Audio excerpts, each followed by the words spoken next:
Cheers. Cheers to that. We did it. We absolutely did. Did we need $1 million? We sure didn't. Are you sitting at work counting the days until you are retired? We were too, actually. Sure did. Very much so. Until we realized one day, we don't need to be doing this. We can redesign our life now. Okay, so we're celebrating 1 full year of living our dream life, traveling the world, and did we need $1 million in the bank? No. Are we trust fund kids? No. No, well, we're definitely not kids. Did we win the lottery? No, we didn't. But are we living our dream life? Absolutely we are. Yeah, so we want to give you some food for thought because we're not special. No. We did this as regular old folks, and we want to help you out too if you, like us, are sitting at your desk counting the days to retirement. So the first thing that's really important is figuring out what is really important to you. We had a big realization about experience versus things. We really did. So for so many years, the more money you make, the more things you want to buy, and you just think that's great. I want a better car. I want a more expensive house. I want more toys, four-wheelers, boats, all of those kinds of things. And those are all the things that we did. But at the end of the day, does it make you happy? I'm going to say no, because we realized that we wanted experiences versus all of those things. Well, it's having the time to enjoy those things. And with the amount we worked, we were looking at weekends and then, a week here and there. Yep. So we really sat down and you were like, what is important to us? Like, okay, well, we really want more time with family. Mm-hmm. Time with family is important. Yeah. And we realized how little time you really get with family. Like our family is spread apart all over Ontario. Like my family is 10 hours, they were 10 hours north of us. Jan's family was like an hour, 3 hours, 5 hours away kind of thing. So it was difficult to see everyone. Yeah, when we really looked at it, it's like we might get away for that long weekend, see your brothers a couple times a year, see your parents a few times a year. Yeah. And when you actually put the time to that, if you actually do this, it's an interesting exercise because you realize that, say, depending on how far away you live from your family, that you're actually seeing them and spending time, maybe it's 10 days a year. Yeah. If you're lucky. For us, with some of your family, it was even less. Yeah. And then you look at that and you go, well, over 5 years, that's only 50 days, with your, and so it just really starts to hit home that, you are not getting maybe that time and that quality time with your family. For sure. So that's important. And just traveling, for us, we really do enjoy travel. We get a lot out of it, more than just a break from work. We just really enjoy new cultures and new foods and just the excitement of being in new places and figuring and new languages and seeing places in the world that we feel very fortunate enough to see.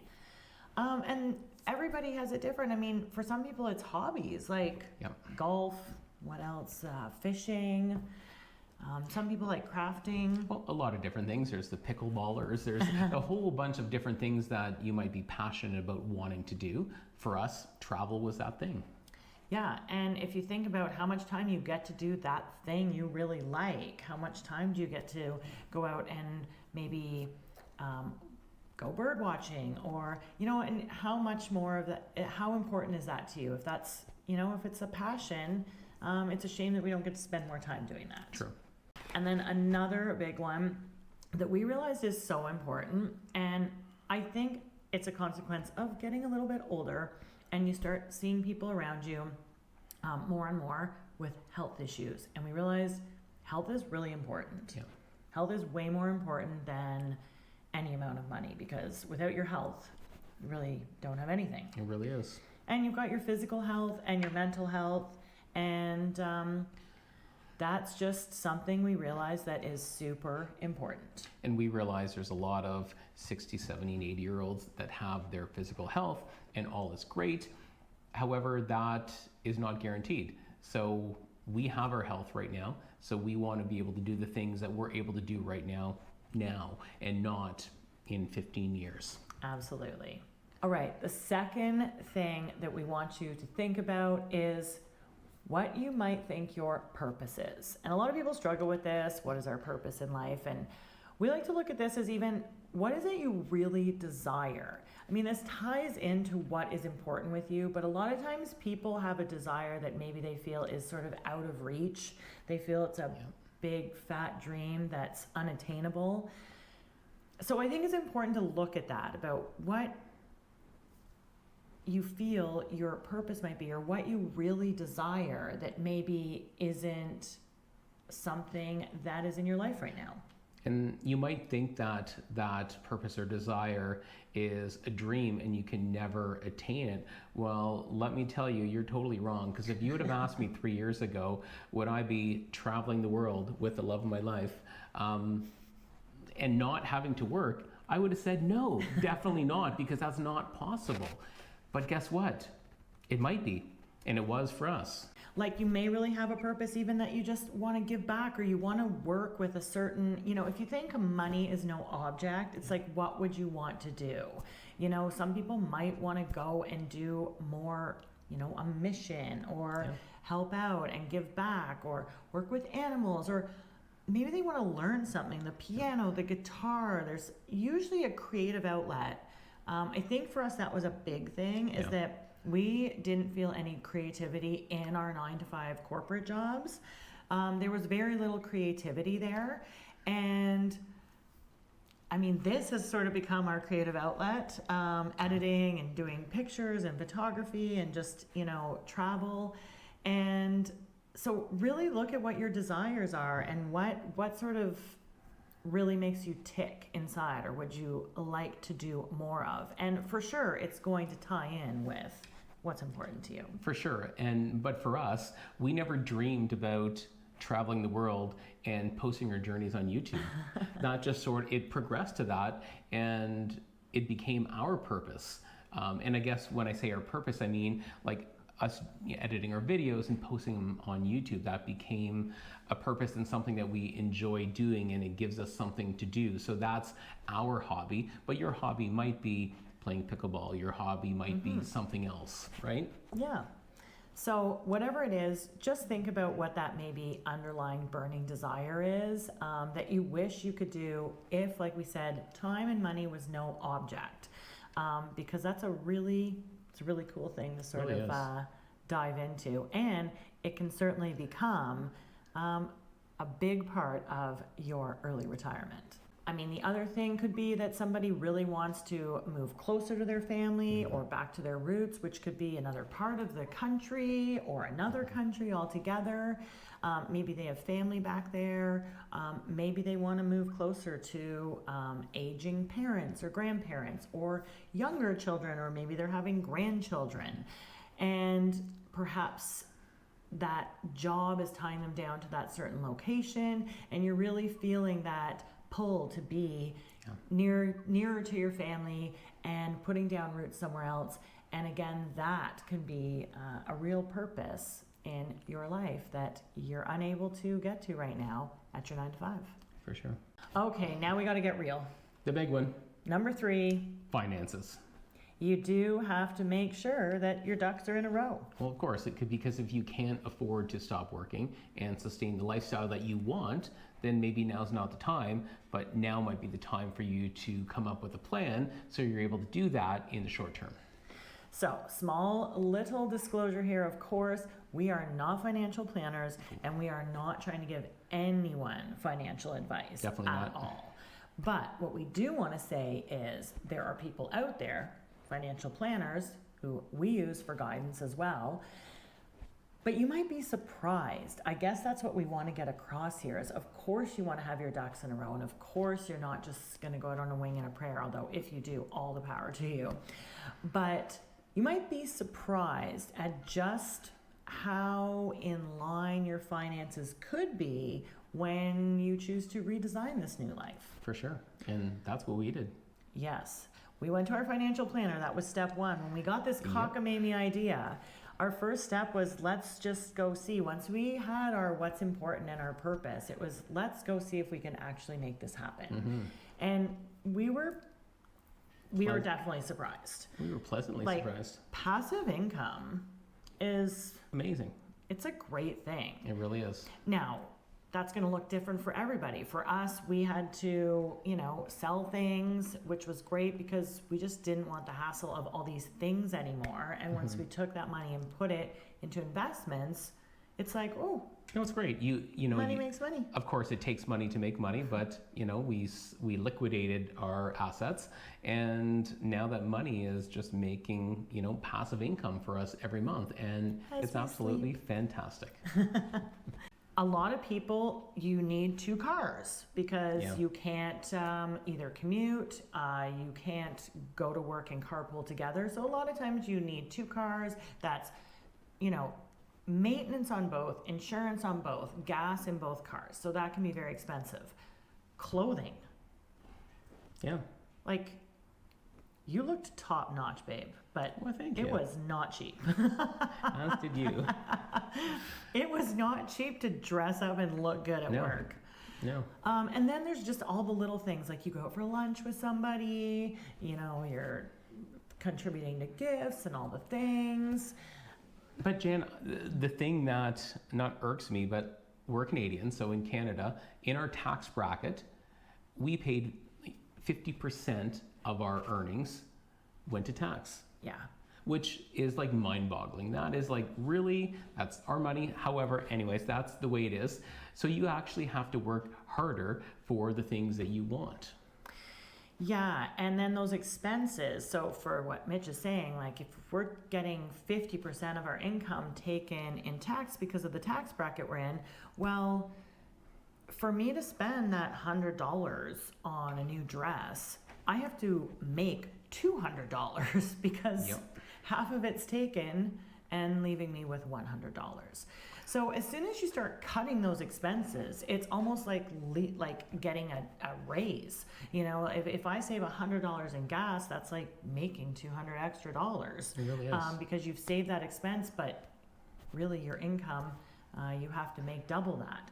So as you make less money as well, it doesn't feel quite as painful because, now being in a lower tax bracket, for example, we might only get 35% of our income taken rather than 50. And that can make a big difference. But the other cool thing that we've realized in the last year, because we're in a different tax bracket, we get different government kickbacks multiple times a year. Yeah. Anyway, It's like, okay, this is Canadians will understand this. I don't think we're going to get the $250 that is being gifted to all the working Canadians. I can't remember if we worked cool. enough We might have. in the base year, but We'll find anyway, we digress.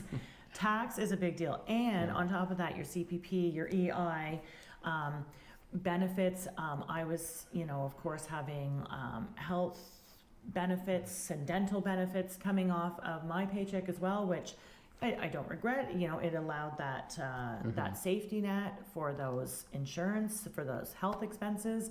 However, it's just expensive to work. It really is. And it's surprising what you actually, when you do the math and take all of that out, you might be surprised at just how less you might be making just because you're not bringing in that paycheck. Exactly. You also can't discount, maybe like you might have a little side hustle, maybe you're making a little income on the side anyway, maybe you like day trading and you're gonna be able to dive into that more. Maybe you have another hobby that is actually gonna make you a little bit of money or a lot of money. Jen, what was the story about the gentleman who made birdhouses? Oh, yeah. I don't know if it was birdhouses or little wooden toys, but this was years ago. I remember hearing this story about this gentleman, and he had retired, at his regular retirement age, and started, because he had more time in his day, doing his passion more, and he was making these wooden toys, wooden birdhouses, and started putting them out on his lawn for sale because he had extra, because he was making so many more. And people just loved these things, and he was selling them. He couldn't not even keep up. People were placing orders, and he was having a great time making money off his hobby, to the point where he said, actually making more money than my last year in retirement. I should have started this years ago. For sure. And it's like stuff like that just do it. Like, it's funny what you just don't even know what's out there. Absolutely. So anyway, all that to say, you need to have a look at your finances, whether that's with your financial planner or you are capable of doing that yourself. And that is just going to lay out what kind of plan is this possible. If it is possible, how does that have to change your spending, your lifestyle, if you're set on doing this, and how long the plan might be. Like maybe you need 12 to 18 months. So then you're going to know. You're going to have those three things. And even if your plan is 5, 8, 9 years ahead, that's still better than 15, 18 years ahead kind of thing. So just come up with your plan that's designed for you. Okay, so you've gone over what you really want, what is really important to you. You've looked at your finances, and now you've got your options that you need to look at. And we were there. Absolutely. We had our options. And I think, I don't want to say we did the extreme one, but what option do we do, Jen? Well, it's kind of extreme. We did the sell everything, like sell the home, sell the cars, sell all the assets, not even keep a storage unit, not take that money, buy a condo, buy anything smaller or downsize. We went for the sell it all, but we did, and with part of our plan was to buy a van. Yes, so we bought a Sprinter van, a converted Sprinter van that we can live in when we're in Canada for 6 months. So again, that's not something that's for everyone, but for us, we saw that as a viable option, and we've already done our first 6 months in Canada in the van, and we actually love it. Yeah, it kind of gave us the home plus the car. Yes. So we could go visit family. We show up at families' houses and we don't have to intrude. They don't need to give us a bedroom or anything. I mean, we have our solar. We don't even have to plug in most days. Yeah. And so it just, it allows us to explore our own backyard that we talked about. We didn't do enough. We get to go visit family and we just sort of have our own space. And, we can camp. We're both campers. And so for us, that was the plan. But this just goes to show you that there's so many plans, because maybe you sell it all and you keep nothing. A lot of people do that. A lot of people might sell it and rent a condo. Yeah. Some people will rent out their home, apartment, whatever. Maybe you're lucky enough to have a cottage and you have a second property and you just have to sell one and you keep that second property. The options are just endless. I mean, maybe you want to go and you actually want to set up shop in another country as your home base, and the options are endless. Think outside the box. Maybe you're going to house sit. House sitting or pet sitting is a big thing. Maybe you have family that leaves for the summer or somewhere else, and you can stay and look after their home or their pets, and that allows you some sort of free rent options. It really depends, because the options go from very budget friendly right up to, luxurious, whatever. And maybe you're balling and you just keep everything status quo and still realize I can retire and keep it all and carry on and just take more time to do my hobbies and golf and travel more and still keep the whole homestead. So it's just a matter of it really is looking at all those options and picking the option that works best for you. And you want to be discussing this, obviously, in our situation. We're a couple, so we've already talked about, at this point, you want to have already talked about what's really important and sort of what each of you feels gives you purpose and fulfillment. And then you're looking at your finances together or separately and bringing them together, however that looks for you. If you're a solo person, you're digging into all of this on your own. And we'll get into this next, but we would just maybe say, do this as a this is sort of, you need to do this on your own or with your partner that you're doing this with. Because if you start asking the opinions of all your friends and family, you're going to get what they think is best for you. And we highly caution against that. You need to journal, you need to dive into this, you need to figure this out a lot on your own. You might have that one confidant that you want to ask certain opinions on, and that's okay. We just caution about really throwing it out there until you've made that decision and you know the option you're going to choose before you announce it to everyone. Yeah, like we announced it to everyone once we were knew sure what we were doing, because people are going to be, I don't want to say haters. What's another word for haters, Jan? But like doubters. People are going to doubt or worry. They're going to worry and doubt that you're making the wrong decision, and you had a comfy job and a great job, but we're doing this for us. And you're throwing it away, or you don't know, and you know, you want people to be super supportive, and that's great, and they only want the best for you. We're not saying that these people, but they're going to put their own fears and doubts on you, because that's just what's going to happen when you're doing something big and something that goes sort of against mainstream. Exactly. All right, so fifth and final step is You gotta pick your option. pick your plan. Pick your plan. Set it in motion. Yep. And don't look back. No, like we actually never look back, and we picked our plan pretty fast. Yep. We really, really did, and we had an 18-month plan, and that plan worked out flawlessly. And not without its challenges, well, but there's always, in the end, there's yes, always challenges. of But course. We're very, very content with our decision and our plan. For sure. But like we were just saying, there are going to be challenges along the way. Fears are going to come up, whether, you know, and you are going to end up announcing this to your friends and family, and you're going to be quitting your job, and your coworkers are, you know, probably going to be happy, but you're going to have people that put their fears and doubts on you and think you're crazy. And that's okay, because you are doing something unconventional. You're doing something unconventional, and that makes some people very uncomfortable, and their own fears come out, and that's okay too. And there's going to be bumps, and like we said, fears. When you didn't get that first paycheck. Yeah, like that was not like a huge fear, but it was like, oh, okay, you have that security every 2 weeks. You get that paycheck every 2 weeks. And then I didn't get that. And I'm thinking, okay, did I make the right decision? Am I going to have enough money? Are we going to have enough money to sustain our new lifestyle? And here we are over a year later, and we do. And that's because of, you know, our proper planning and all of that kind of stuff. But just go with it. Go with your gut. And nothing's going to be exactly, I mean, you're going to have best case plan, worst case plan. I mean, especially when you're selling big assets like homes.